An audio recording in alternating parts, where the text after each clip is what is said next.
first episode of Redeeming the Time. I'm your host, Jacob Wells. This is my dad, my co-host, my tent mate this past week and a half. We survived. And we are in Peru on site like we talked about last week. And of course we had to get our Peruvian our Coca-Cola. drinks. So yeah. I'm just going to drink it out of the glass. I'm not. I don't trust anything that's... So we are at the end of pretty much 2 weeks. We leave today. We're going to do a couple last minute things with the tents that we use. This is this gorgeous hotel that Brother Ade put us in for the last 2 nights. It is, if you were to go out on the street, you would never know this building existed. Yeah. It is like the roughest looking street in the world. You open the door and you're in this garden and this beautiful Italian looking place. But this was not... The street is right here, so, and there's a chicken or a rooster, there's doves cooing, there's noises. Peruvians like to honk, so... The city of Juarez is not a quiet city, but that's all right. And we've been out for, like I said, about 2 weeks, and we left on the 30th, and we came back. We're gonna do something a little different today. Go ahead, explain that. Yeah, so we thought it would be a good reprieve or a break from what Reprieve? we've Like that it's a punishment that they've been having. We're just going to talk about the trip because this has been 2 weeks of in a different country, 2 weeks sharing the gospel to schools, to villages, and everything like that. And so we wanted to do that, and I didn't bring the fancy mics down here. Yeah, hopefully you can hear us through this. But you can see some mountains in the background. We have Snow Peak. If you scan in, if you're on a phone or if you're just listening, just trust us. Yep. So that was our view every morning as we ate breakfast, which was awesome. Pretty spectacular. Not every morning. We were on. So if you can see that mountain, the one way back there with the snow cap, we went over that, and so last time the group was here, they were with the people on this side of the mountain, the different Quechuan villages. This time we went over, and we did sort of a circle going north, down, and then coming back around, and they're a different dialect of Quechuan, so it was a different Bible. Last time Ade had even been in the area was 15 years ago, before they had the Bible in their language. So Ade and Rachel Yannick are missionaries we support. They're with Wycliffe Translators, and they have a team of people that they've assembled that's remarkable. Yeah, and they've got a cook, they've got a man named Yepo who was part of the Bible translation process, and we'll get into him later on. And they have a lady named Nancy, who she's the singer, she's the entertainer. You walk into a village and all of the children flock to her. And then they have a crew that stays in camp and just takes care of us. They cook dinner, they set up tents, they do all of that, and they make it as easy as they can on us, because they know us Americans are. we got good at putting the tents up and down, so that was good. So we started here.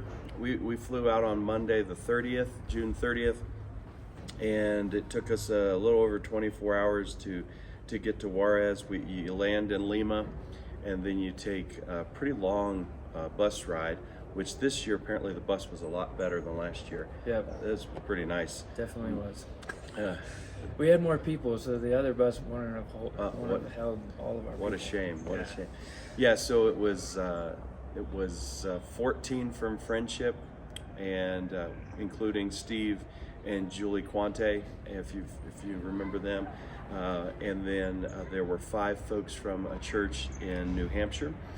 Jason, he came last year. He's good friends with Jonathan. They're sort of part of the Send Global team, which is who we came through. And the annex, they have 2 sons.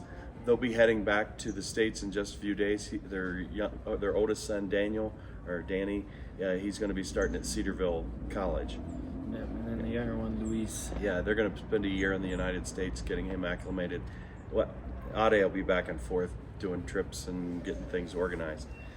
So on our first day, we headed into another city. I don't remember how to say that. First day of the trek? Yeah. No, the first day, the first village we went to, where we stayed in that little hotel type. Well, before that, we did a practice hike, which kicked our butts. Yeah. We went to Laguna Churup, and that was... So you got to get acclimated to it. And by the way, if you ever do a trip where you're in the high altitude, Diamox is a medicine they give you a day before, and you take it for like 2-3 days during. It's real. I didn't have a headache. I didn't throw up. You know, a lot of people were not from our group, but there was this poor young girl. She threw up like 2 times on the way up, 1 time on the way down, and so it was great to see. Because you walk up the spine of this mountain, and then you get up to a flat part, and then there's a steep incline that you have to use. They have chains with a hose around the chains as the rope, and you have to climb that. And then once you finally do that, you're up at this beautiful lake overlooking a mountain, or not overlooking, but looking up to a mountain. Yeah, it was. And so it's a beautiful lake, but it is first day hike. You're not that acclimated to it. It's rough. Yeah, it's rough. I think I sent something to the church talking about that a little bit. But and then Thursday we left, and we drove about 5 to 6 hours to a town called Chacas. And Chacas was a town that was poor, but then how many years ago a priest came in and revitalized the whole entire town. About 40 years ago, he started with the different arts where they learned how to do carvings and stained glass and things of that nature, and it really revitalized that entire region. They now have skills. People send their children out of the villages down there so that they can learn how to do those different skills. It's wonderful. And I forgot to mention this at the beginning. If you do not typically watch this on YouTube, you just listen to it, I encourage you to watch it on YouTube, because I'm going to have videos and pictures along the way while we talk about this stuff, so that you guys can see it for yourselves. So we were in Chacas after we got a tour of where they made all the different glassware and the carvings and all that kind of stuff, which was really neat. But the evening was the highlight. We got to work with a local pastor, and he had an area, a village that he was trying to reach. And so we go to this, basically a town square. Well, first off, so we drive partway there, and then Ade gets us out, and there's like literally a circus of animals that goes by us, and the village is, up the hill. So Ade just says, okay, let's hike. So we start hiking through somebody's field straight up the hill. And we get up the hill. We get up to the road, and guess what's coming? Our vans. I have no idea why he had us hike that. There was no people. All I can think of is he was trying to the people to see us, and it would walking, and it would bring him in. That, or he was just wanting to torture us. I don't know. But we get there, and so imagine just a town square with buildings around it, with the Catholic church in the background, and they already had their church folks that were singing and playing instruments, which they have this upright harp thing that's really cool. And then they spoke a little bit. Yeppo spoke, Ade spoke, and I had an opportunity to preach to the crowd. We were just standing outside, people standing there, people from his church, people from the village that they're trying to reach, and then along the Catholic Church, there's a banister, and there were men leaning over that, and people in the windowsills of the houses around, they were listening to the gospel being preached as well.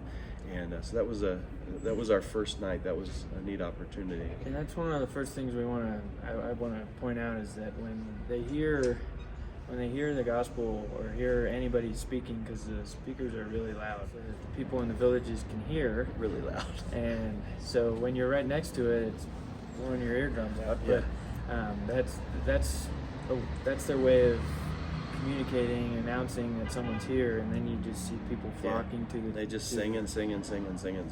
And I thought for a long time they were singing the same song just over and over. Apparently, it's like 5 different songs. It just sounded like to us. We didn't know words. It just sounded like the same song. So that was a humbling experience because that day we went. They made soup for us, and we sat together and that local pastor was also Jonathan Matthews. He came down on a trek about a month ago. Yeah, and he stayed later and Ade got a bunch of local pastors to come, and Jonathan was able to teach and do some help training. guide and train. And he was one of those pastors that Jonathan Matthews got to train. So that was a cool full circle moment of. It was great to see. Jonathan, he knows Jonathan, that type of thing. So from there we headed out, and from that point on we're hiking, and we hiked. So the first day, I sort of lose track of all of the places we went. Next day we went to Wamparan. Yes, that's right. And this was a very interesting town because we went to the schools on the way there. Yeah. So we split into 2 groups, and one group got to go to 2 different schools and hike from one to the other. The other one went to a little farther down to the school that was closer to where we were going to camp, which was interesting. You'll hear some stories on that, but. So imagine this in the United States. We're just going to randomly go up to a school at just a random time of day and say, hey, could we have 20-30 minutes of your time with all of your students, and you don't even know who we are? And they did. We were able to hand out Bibles. We gave candy. We had little bracelets with the gospel message on those, the beads that you can explain that through. That was amazing. Somebody got locked in the school. So when the school closes, it's a metal gate and wall around these. And so Ade went into the restroom, and I had to go to the restroom too. I ran into the restroom, and Ade left. I wasn't far behind him, maybe like 30 seconds behind him after washing my hands. Well, when school is over. They lock the door, they lock the gate, and all the administrators and teachers, they're gone. And you should have seen the kids' eyes when they saw that I was still inside. They're like, the group's already walking down the hill. Ade's already leaving. I'm stuck in there like a prison inside this. So I had to go up on the side of the wall and get up on top of the wall, and they found some ladder from 1900. 1900 or something like that. Like you couldn't put both feet on one rung, else you were going to go through it. That's pretty good. So then we were already in Wamparan, and in the middle was this beautiful building, and then the rest was just not beautiful buildings and their homes. And so it's very big contrast between the Catholic Church and the houses around them. And so later on we chilled out the rest of the day, got to play with the kids. We introduced them to baseball because I think this was July 4th at that time. So we had to do some baseball. It was 4th of July, yeah. And so after that we... Can you hear us? There's airplanes going over top of us. So that night we were able to show the Jesus movie. This was the program that we did every night. The Jesus movie was played, and they're not used to movies, so movies was a big attraction. So they brought their families, and then after the movie we were able to come in with Bibles. A few people were able to give their testimonies, say a little bit of something, present the gospel to them, and then we would pass the Bibles out to them. That was the program we did every night. Pretty much, yeah. And this time we were in a church, so there was probably 70 people in this church that night. And normally this guy has like 10 people, and like if they're from the Catholic Church, or if they're not, they won't come into the building. And they did. They came in, and they were willing to be in there. And the interesting thing I found about that movie is, that movie was made, it's got to be early 70s maybe. And if I was to show that at church, none of you would show up. I mean, it is that, unless you're just doing it because you're kind to your pastor, because it's old. I mean, it's low cinematic quality as far as that goes, but yet it's the gospel message, and they showed up. I mean, even kids were just glued to it as they were watching it. And it's in Quechuan. Yeah, that wasn't a slight on you. That's just who we are as Americans. We'd be like, don't you have anything new? You know, any modern way of showing this? The Chosen, you know, that kind of thing. But it's effective. It's about a 2-hour movie, and we were able to give them the gospel. That was humbling to see that to watch them be part of that. So when you hand them the Bible, if you hand somebody in the United States a Bible, maybe you'll get a smile or a thank you. Mm-hmm. When you hand the Quechuan people a Bible in their native tongue, they are so grateful. Their eyes light up. The kids, they get super excited. They're like shaking it and opening it and all excited about it. And I think that was that's what stuck out to me both times that I've been here, is how receptive and how excited they are to get the Word of God. Yeah, the first thing they do is they see it and they're like, their eyes open that this is in Quechuan. Like, this isn't a Spanish Bible, this is in Quechuan. And the next night we had the reaction to some of that was stunning. So the next night we went to Kahai, and we're walking into town, and there's this girl next to their municipal building, blonde hair, blue eye, and she says, "Hi." Hello. We haven't heard English in 3 days. Or someone that didn't have black hair, you know. She's a Peace Corps.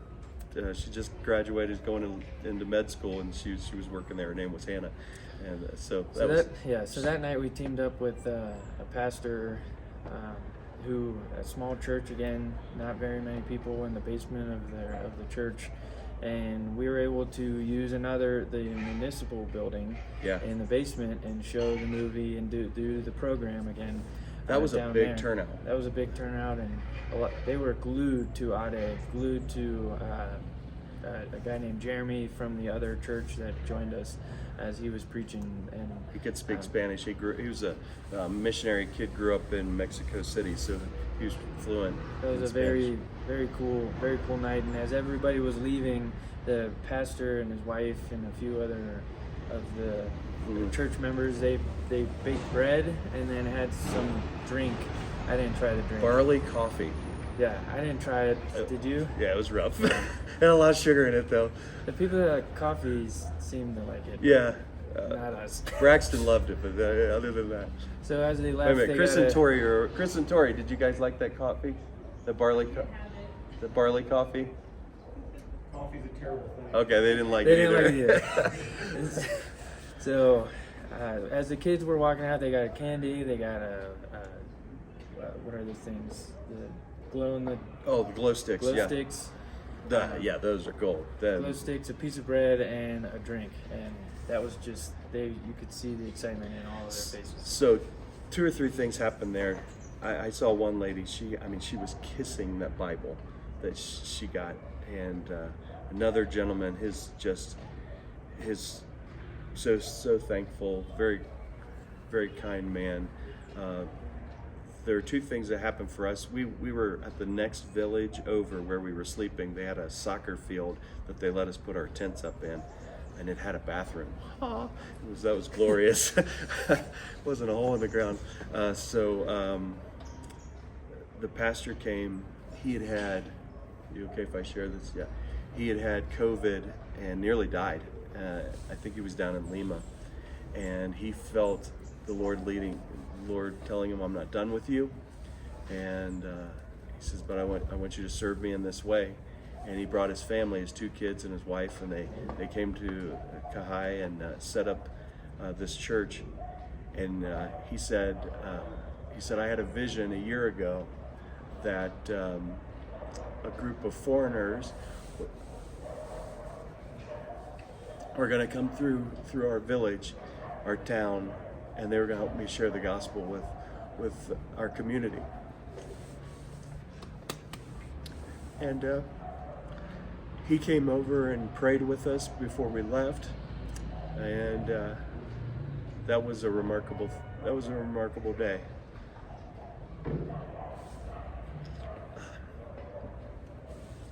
Just to know your opportunity to be part of something like that, and that the Lord would use you in some small way, and that was wonderful. And at that point, Yepo, who is the gentleman who helped with the translation, started out just helping them and keep the grounds and all that kind of stuff. And he finally, since he knew he was Quechuan, knew the language, he became a vital part of that. And he started a radio program that starts. So go ahead and tell that. By the way, I would consider, if you're from Friendship and listening, Yepo would be Friendship's version of Marvin Guante, that temperament of a man. Yeah. And so right after dinner, or right before dinner or whatever, we got to hear Yepo's testimony. Right before we did the program, before we did that. So before we knew about the vision from the pastor and stuff like that, we got to hear Yepo's testimony and how I don't want to go into everything because I'll butcher it, but yeah, basically God called him to do his work, and there's a lot of things that happened in his life to get him to that point. But he surrendered to the Lord, and he started translating the Bible. After that, there were different things that got him to do a radio program, and to us, a radio program, that's just something that we listen to in the car. In these villages, the radio is how that's all they have. They don't have TVs. They have some of them have cell phones, but the radio program is huge. So he is speaking into these homes literally every day, every other. I don't know how often it is. 4 days a week. 4 days a week. Started one day, but now it's up to 4 days a week. And now it started with one radio program, and now it's up to 14 or 15 radio programs going out to these villages. Different stations, yeah. And him and his voice preaching the gospel. And so when we go to these villages, sometimes they recognize his voice because of the radio program, and they see him and they hug him and they kiss his neck and they just know him. Sometimes he's just reading the Bible in Quechuan, and they don't have it, so just to hear the Word of God in their language, and he's just reading it. He doesn't always just preach; he's just reading it. He's an incredible man of God and a true legend of the faith. Yeah, he had the program almost ended, and they had told their folks, next week will be our last week, and this little girl. Who loved the program told her parents, I want to sell my sheep so that we could give the money to keep the program going. And that little girl's faithfulness kept it going for another month, and they celebrated that on the airwaves, telling what happened. And from that point on, it has been funded. People have been giving toward it and to keep it going. I hope you can hear us over those dogs. When Paul says beware of dogs, and it's typically meant to be those that are against the Word of God, I actually think it might be about dogs as well. I hate dogs now. They're everywhere down here, barking, fighting, waking you up, getting in the middle of when you're trying to teach and preach. Oh my goodness. Sorry, a little rant there. See? They're quite. They're always in the way. Yeah. Actually, the one night. There's a dog on the roof over there. Actually, one night, the dogs were so bad that Matt and a group of the guys got together while we were teaching to pray that they would just be gone. I was in Wamparan. Yeah, and God did. So then the next day, moving on. It was Sunday. The next day, Sunday. The next day was Sunday, and we walked. That was rough. We walked. That morning was rough. And we went up to a town called Huari, and we went to two different churches. He was able to preach at one of them. I think Jason, he was able to preach at the other one. And their services are long. Yeah. we got there late, and we did About our 15 thing for minutes about late, an yeah. hour and 15 minutes, and then they kept going after we left. And We were late because of me, just to let you know. So we were on one mountain. We had to go down, straight down, and then straight up, and they were a little higher. Straight up was It was rough, and we were hoping to get there by 10. We got there by 10:15. The church we went to. I was huffing and puffing. The church we went to, it was the pastor's birthday, so that was pretty cool to That be a was part neat. of. They- And, Yeah, so they didn't have electric in the whole city that day, and so their music was that harp, the pastor's playing this and singing, 3 saxophones and a clarinet. and they were going at it. They were Yeah. good. They Yeah, were they really were. good. So then after that, our day's a wise man, because we were supposed to go further up that mountain, and he got two vans that got us up to a little town where we ate lunch. And I'm telling, if we didn't have those, we would have gotten to camp probably- at like 9 o'clock. Yeah, he took us about, I guess, in 2/3 of the way up the mountain, and we had to climb the rest of the way up. It would have taken us forever. The day before the Wampuran, I forgot to mention, we were hiking down what was an original Inca road. No, this was this day. Was that? It was this day. So we got on top of the mountain, and then we went down to a town called Mayas. I don't know if I'm pronouncing it. Mallas. And that from the top of the mountain down to that, we were walking on an Incan road, and that was really cool. No, he thought that one was pre-Inca, but the other one that was real wide was the day before. That went from all the way. It doesn't matter. You'll see the pictures, but we got to walk on roads that are hundreds and hundreds of years old. And the one was pre-Inca, so it was pre-1200. So we got there, and Sunday, where this town is located, it was like in this bowl, and so the sun goes down as soon as we got to the camp. We didn't have any sunlight. 4:30, the sun went behind the mountains. The sun went, but then there was light for about 3 hours, after 2 to 3 hours. Yeah, after like a that. dust. And type. so what the town does, they do a get-together at that time, and they play volleyball, and they play soccer, and all these things, and the kids get together. And the program that night didn't really, it didn't draw people that night, but before that, during this time, we were able to get the small children and our church sing songs, share the gospel. A few of our church members were able to share the gospel in these small circles, and then the teens came over after playing.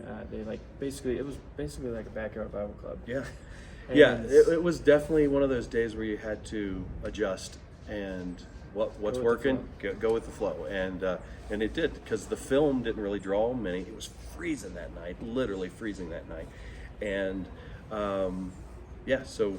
So then the teens came over, and I was able to speak to the teens, which was pretty cool. Teens are teens, no matter where you are at. They are the same, and they were giggling, looking at it, making. I don't know what they're saying, but I'm sure they were making fun of us.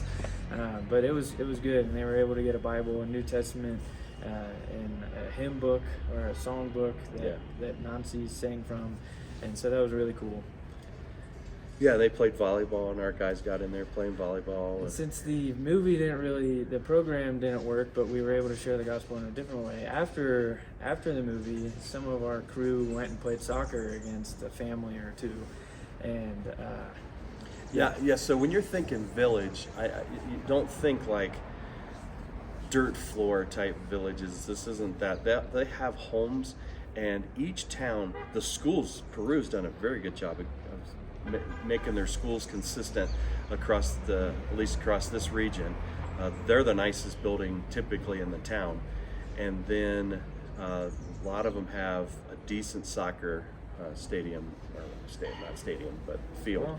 It's usually covered and everything, but folks, they don't know much outside of their city or their town, and so we hiked from village to village. There's roads there. We hiked from village to village because we came across farmers and all kinds of people moving their livestock. I mean, when I preached out of Luke chapter 15 of the lost sheep, the lost coin, and the lost son, the prodigal son. Because the lost sheep, I mean, there's people here. They are shepherds. That's every day they're moving. We were on these paths where they're moving their sheep. And so to me, it was one of the passages that would speak to them the most. And so while we were walking we had Bibles in our backpacks, Bibles in our hands, and when we saw somebody, I would be like, hey, bring us a Bible. And once we gave out one, then another person came down. Yeah. And within 5 minutes, there were 20 people, and we were handing out Bibles, and then we had to replenish our resources. Yeah, you'd go by a little town that might only have 10 houses. That's not really a full town, more of a village. So you'd pass out all those, and you'd go to the next major town. Yeah. Toward the end of the trip, I was quick to give my Bible away. I wanted to be in the front line to give my Bible away because it was less weight. But that sounds terrible. But man, they got heavy after a while.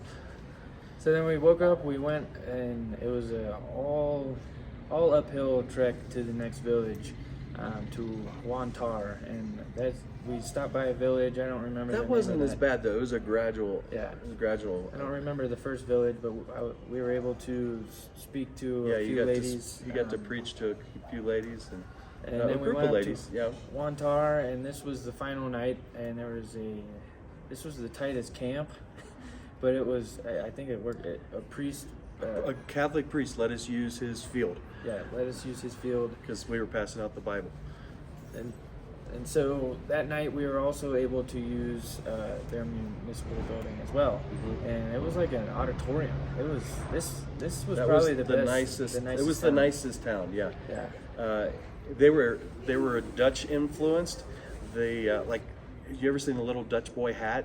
The men wore that hat still to this day. There's this eucalyptus tree in the middle of the town that's over 100 years old, and it's massive.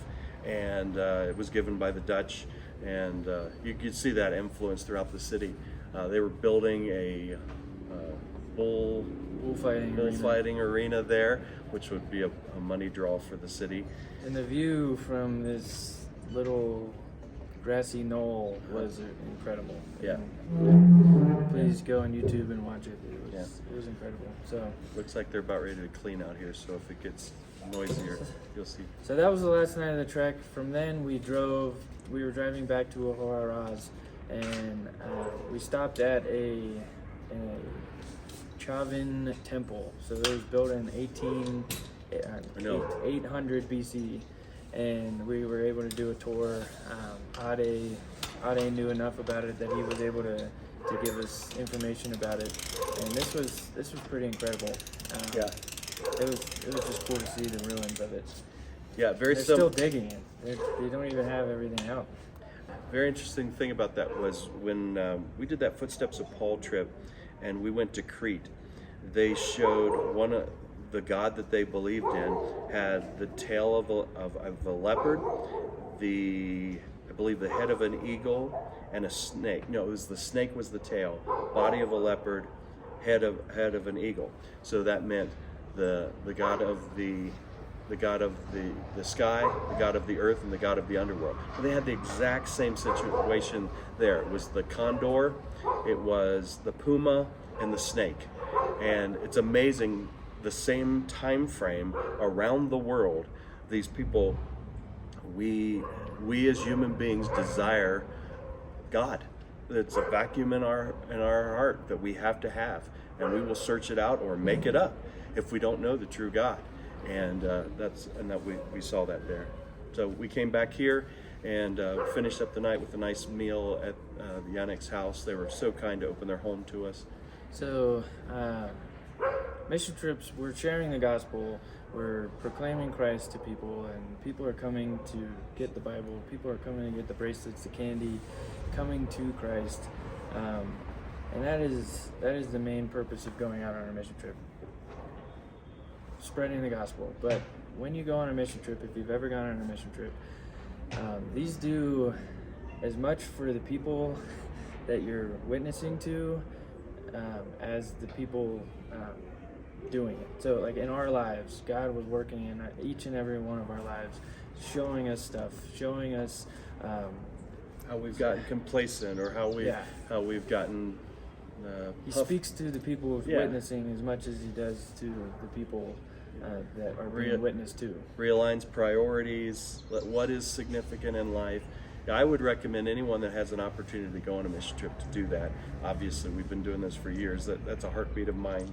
That the folks of our church would be part of that if they can. So, this one's obviously not for everyone, just because of the physical nature of it. But the other ones are not as rigorous, not as physically rigorous. Yeah. So before we leave, I would like to ask just what is one thing that God spoke to you about? What is one thing that God, something that God drew your attention to? I'll go first. Okay. This is the longest I've been away from Cali. This is the longest I've been away from the youth ministry as from being a youth pastor. And Callie being pregnant was also a little cherry on top to this homesickness. Yeah, it really was. And so the first few days I was struggling, and I was praying to the Lord to allow me to be content and have peace where I'm at, because the Lord has me here for a reason. I said yes to the trip before we knew that Callie was pregnant. I'm here, so I can either sit there and woe is me, but Jason had a nice devotion. I think the second night, he was saying, "What is your but?" And so mine was, I can do all this, but Callie's home. Callie's home with our child, and Callie's home, or I'm not a part of this in the youth ministry. But this. And so that was really something. I'm always looking at what I'm missing out on instead of what's in front of me. And the Lord really spoke to me about that. About being in the present, being in the moment, and have peace wherever I'm at, because I'm there for a reason. And so that was there was other things, but that was the big one throughout the week. What about you? Yeah, mine was just we just get complacent in who we are and what we're doing and those types of things, and to see how God works and with different types of people in different ways, that we would be humble enough to get out of our own way. And I think that was the big one for me. I had another one, but my brain is somewhat not altitude here. brain is a real thing. Altitude brain, yeah, it's better now than it was 2 days ago. 2 days ago, I couldn't tell you my name, but I was forgetting words the whole time. So yeah, it was a great week, and we appreciate the church allowing us to be gone this amount of time to do this. I believe this will show fruit in this region for decades to come. You think one Bible going into a family, most families are going to be 5 to 6 people down here. This is the Word of God is powerful. It can change generations of people, and so one Bible represents maybe 25 people over 2-3 generations. So that's a wonderful thing. I'll show you also, this is their local cola, Inca Cola. It tastes like, it's yellow. The drink is yellow, but it tastes just like Big Red. You thought so? I thought it tasted like cream soda. Big Red. Okay, all right. It throws you for a loop. You think it's cream soda because the color in your head. It tastes like Big Red. It tastes like pure sugar is what it tastes like. So this Coke is glorious because when you take Diamox, one of the side effects is it changes your taste. I love Coca-Cola, Coke Zero type things. If you know me, you know that. And I couldn't drink any sodas while I was on the Diamox. I mean, it was gross. Before we even left, it was gross. And that was a nice change. So good to have it back. You got a joke for us? I do, but it's on my phone, and I can't. Do you have a joke? I don't. Hey, you got a joke? A dad joke? Come on over, Chris. Special guest appearance. Chris Manger. Let's give him a hand. Do you have one? You got a good dad joke? Kind of. It's a story from here. So Claire was attacked by a llama during our trip, and Julie, this goes out to Julie to remind her, asked her if she has trauma from her llama trauma. I like that joke I got. That's good. Llama trauma is real. Thank you. All right. I forgot. I don't forget about that. That was great. All right. Well, we're heading home. We'll be home before we post this, obviously. We leave a little later today and get back, hopefully late Friday night. And we'll see you on Sunday. So, you got anything else? Nope. All right. Love you guys. Talk to you later.